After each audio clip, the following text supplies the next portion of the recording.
Before leaving to meet the attack, he sent messengers back to Hezekiah in Jerusalem with this message: Don't let your God, in whom you trust, deceive you with promises that Jerusalem will not be captured by the king of Assyria.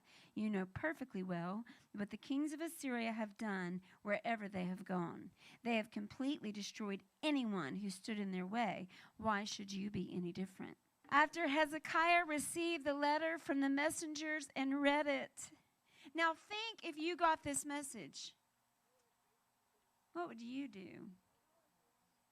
If you were the king and you got this message, what would you do? This is what Hezekiah did. He went up to the Lord's temple and spread it out before the Lord. Do we think what we should do? Or do we ask God what he will do?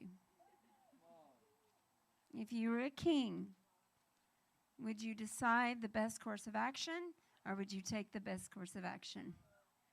Would you decide what your plan should be, or would you have your preset plan, which is to seek the Lord?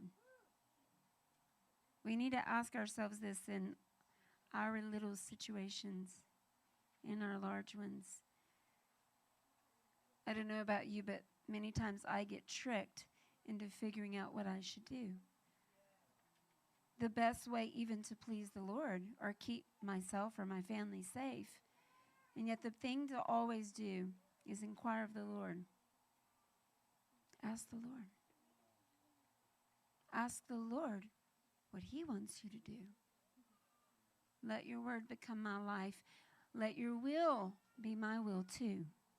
Now think about this. King Hezekiah was a king. Couldn't he have decided to act like a king and figure out the best course of action? Don't you think God gave him wisdom? Yes, wisdom to humble himself and know that he knew nothing but God.